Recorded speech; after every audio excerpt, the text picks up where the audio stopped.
What is up, Gorilla Nation? It is Relentless here, bringing you yet another Division 2 build video. If you happen to be new to the channel, or you're just enjoying the content, then please be sure to ground and pound that like and subscribe button. Also, reach up there, trigger the bell, and turn on post notifications, so that way you never miss a live stream or a video that is uploaded.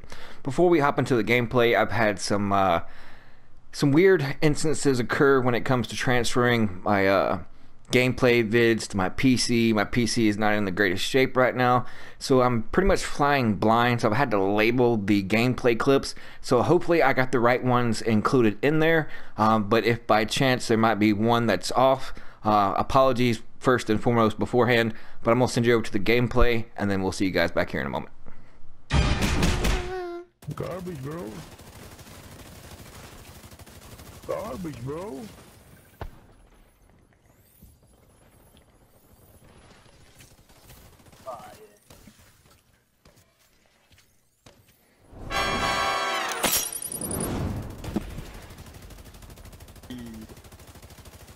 No one did. At him and shoot him, and it fucking put my trigger.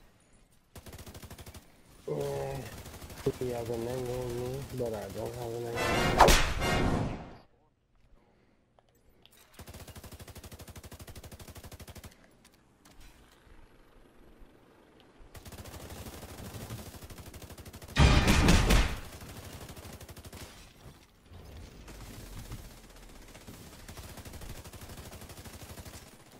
He died too. Back to checkpoint. See you later. Oh, what happens in Division stays in Division. That's right. Oh, my bad. Welcome back, guys. Holmes, get up. Okay, well, anyways, while he's finishing his dinner, let's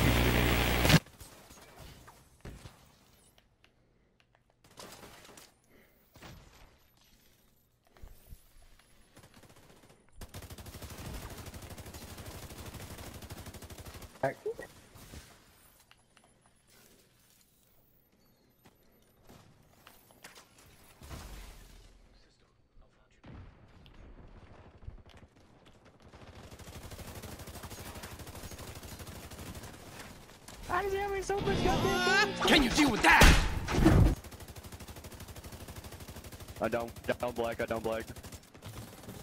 Black. Or last. Legend, come get me. Oh. Fucking clutch is left. I did.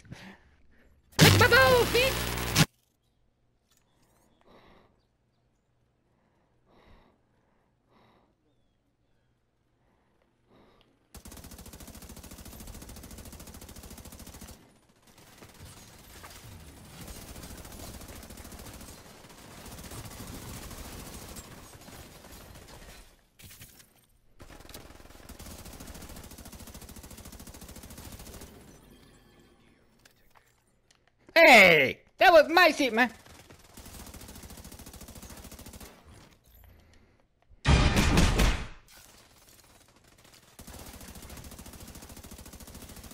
My pulse, man. I don't know what I'm gonna do.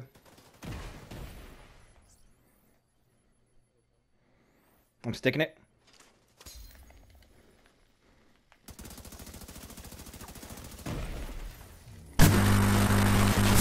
Who tried to shoot me with the... Oh, like that. Oh, it's you.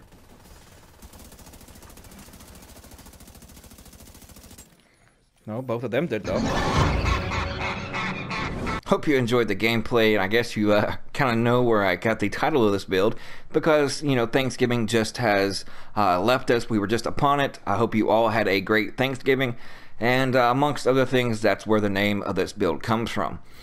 But let's hop into it. I have a plethora of ARs, but the primary secondary that I'll be using is, of course, the Eagle Bear, for a couple of reasons. Not only because of tenacity is so strong, but also 27.8k base damage.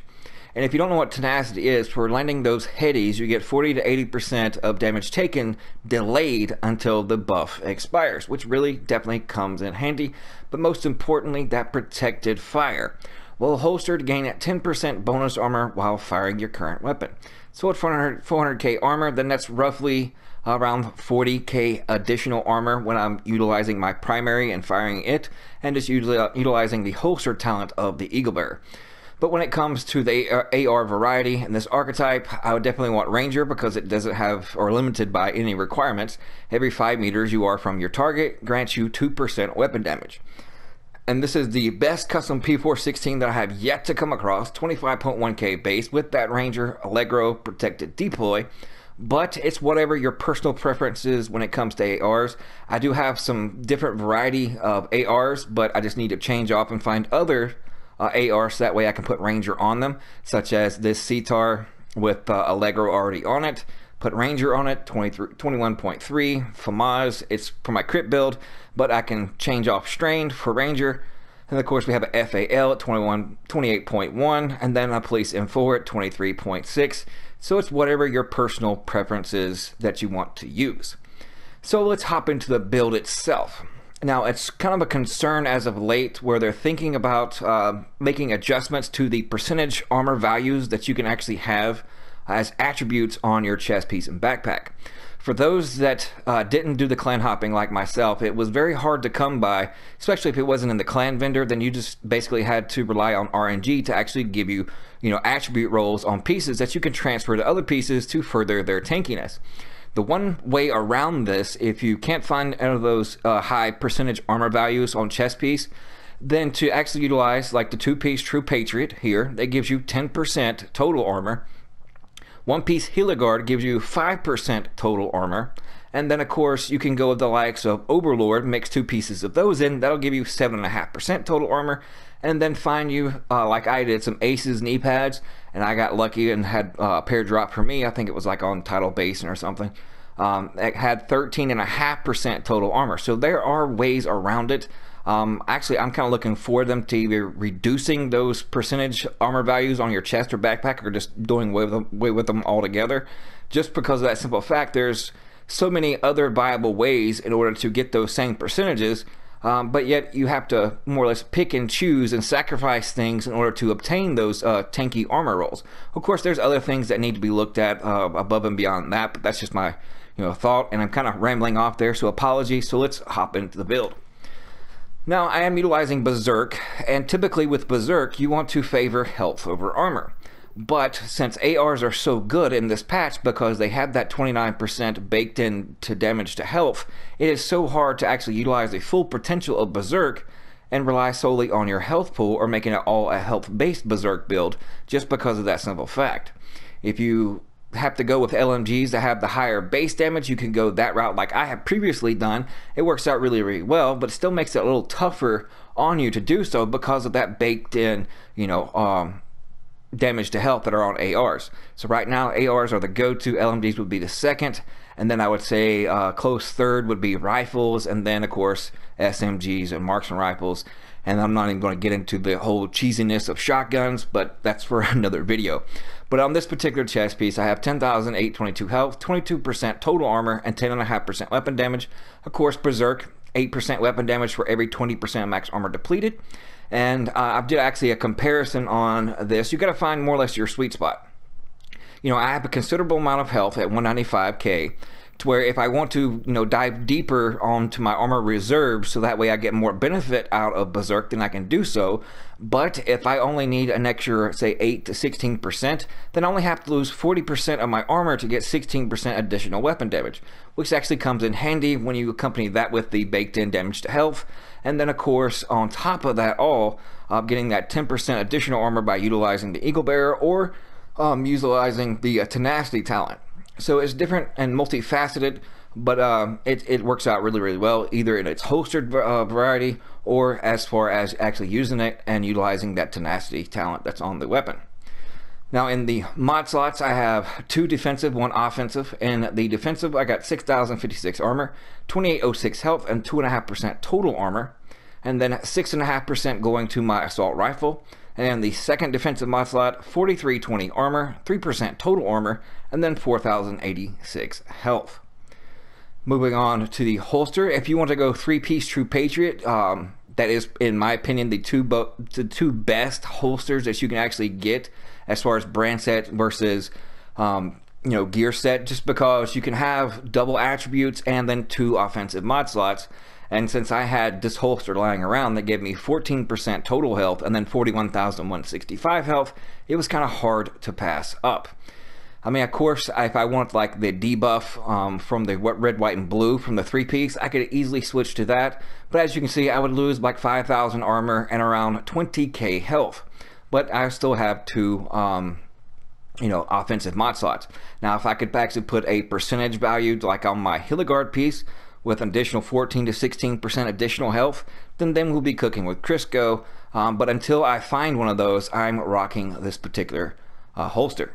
And in the 2 offensive mod slots, I'm getting an additional 6.5% assault rifle damage in the first one and another 6% in the second one. Now, the third and final piece of Hildegard is just personal preference. Like, if you're good when it comes to the likes of your survivability, armor, and health, then you can sacrifice that additional armor and actually put in weapon damage. But I figured the survivability of the build was more crucial because it did have an offensive mod slot, so where I could get some more offensive damage into it, but yet not have to sacrifice any of my tankiness, and that's why I'm utilizing this particular backpack. And it has 14,215 armor, 20.5% total armor, then 20,791 health with vital on it, plus 25% health, and then an offensive and a defensive mod slot. And the offensive, 6.5% assault rifle damage. The defensive, 4865 armor, 2736 health, and 3.5% total armor. And for getting all 3 of those pieces, as far as when it comes to Hildegard, I'm not utilizing a pulse, just mainly for the 5% total armor and the 20% hazard protection.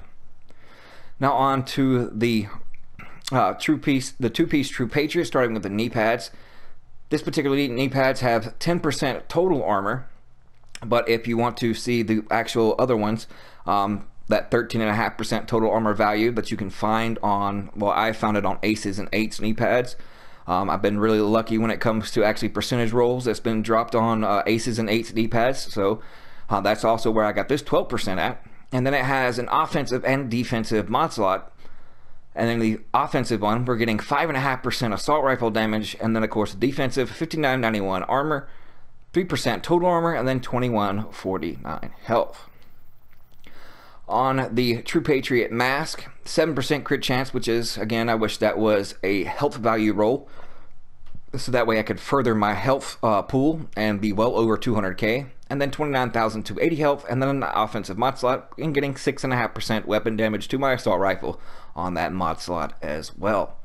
Now the outlier would be just the 1-piece Fenris, just because 1-piece Fenris gives you 10% assault rifle damage. Then I have 12% assault rifle damage as an attribute, and then devastating, plus 5% weapon damage.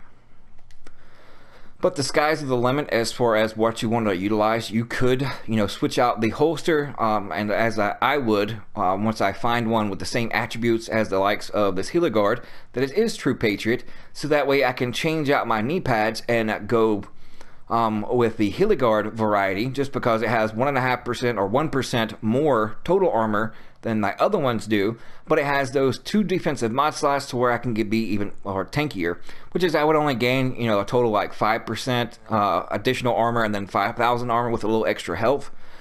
But at least this way, going with a True Patriot knee pads, you get an offensive and you lose out on a little bit of defensive, but you get that extra punch going into your weaponry. Now when it comes to the likes of sidearms, I should mention I usually go with protected reload to further my survivability when I'm actually having to reload. If I'm switching weapons constantly more often, I would go with greased. Since I don't have that much hazard protection, typically I will actually go with protected reload, or if a lot of status effects builds that I come across in the dark zone, I will switch to the stop, drop, and roll, which is while equipped, rolling removes burning, bleed, and poison status effects, can occur once every 60 seconds. So you typically don't have to sacrifice to run completely 100% hazard protection. As long as you have, some kind of percentage value of hazard protection and then utilize a stop, drop, and roll, you should be completely fine.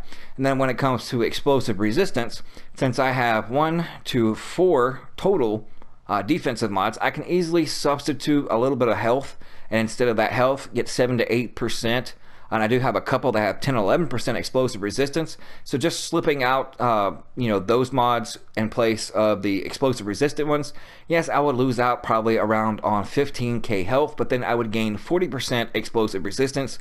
So it's easily just to set up a build this way, have one situated with those particular mods in a different slot as far as when it comes to your loadouts.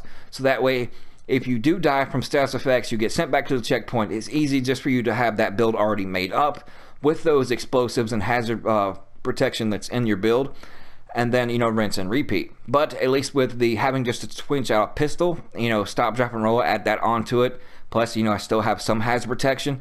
So it's all on, you know, playing it by ear and seeing what you come across, because I don't like to be one-dimensional when it comes to PvP in the dark zone.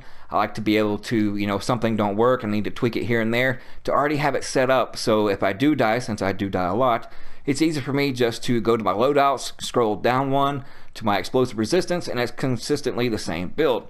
Now, with this particular build, it has different variables and it's so easy and has so much versatility into it, because essentially all you have to do is swap out the the gloves, and of course the offensive mod slots. If you want to go with SMGs or LMGs, you just swap out the gloves like the ones that I have down here, or if you want to go pistol, you can go pistol as well. For the likes of like a Petrov with devastating on it, and then, you know, just swap out those mods. It's easy to work around it and to make it whatever kind of archetype weapon you want to use as your personal preference. And then I'm utilizing the gunner for the 50% bonus armor that you get for popping an armor kit. Not only am I running 2 ARs along with the specialist, which is the gunner, I can regenerate my ammo. So since I'm utilizing 2 ARs, your ammo goes pretty fast. So therefore, I can regenerate ammo with that gunner. Now, as far as the overall stats, I know how you like them, so I'll scroll slowly through them. We got 25% all weapon damage, and then 65% going to our assault rifle, for a total of, see, that's 90% weapon damage. So not too bad, just missing out like 5% on my chest, and of course the attribute roll that's on my backpack, I could well be over 100% as of right now. I just prefer a little bit more survivability. And there are the rest as followed. I hope you enjoyed it. I hope it's been informative. Like I always say, tweak it as you see fit to your personal play style. This is to my liking and to my play style. It may not, you know, fit into your particular play style, so tweak it as you see fit and just get out there and just have fun. And having fun is the most important thing of this game, because things are getting stale. It's hard to really get good PvP sessions. So do what you gotta do. As long as you're having fun, that's all that matters. But thank you guys so much. Happy holidays, and we'll see you fudging later.